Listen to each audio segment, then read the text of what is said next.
parenthesis, then the condition you want to check, such as A2 equals B2 or C3 is greater than 0. Then a comma, then what to return if the condition is true, then another comma, then what to return if the condition is false, then close parenthesis. Let's look at an example. Here's a list of hundreds of payments.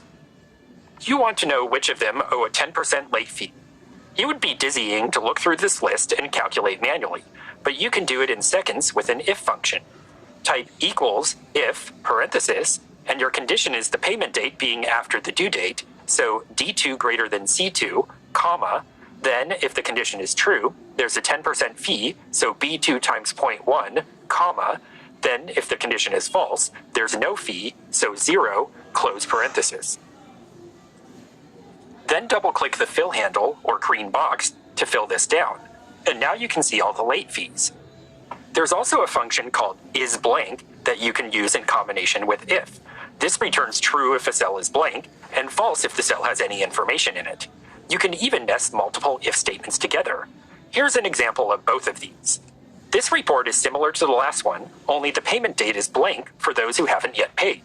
You should charge the late fee if their due date is before the date the report was run, but not if their due date is in the future. This can be a bit confusing, so I've included a decision tree to help you follow along.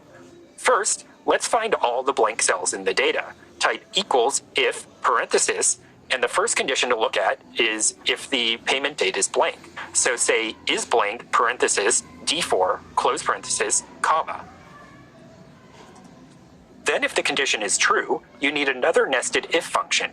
Still in the same formula, if parenthesis the due date is before or less than the report date, and hit F4 to make the reference to the report date absolute, comma, then what it should return if both D4 is blank and C4 is less than C1, which is B4 times 0.1, comma, and what happens if the due date isn't before the report date, which is that it should return 0, then close parenthesis.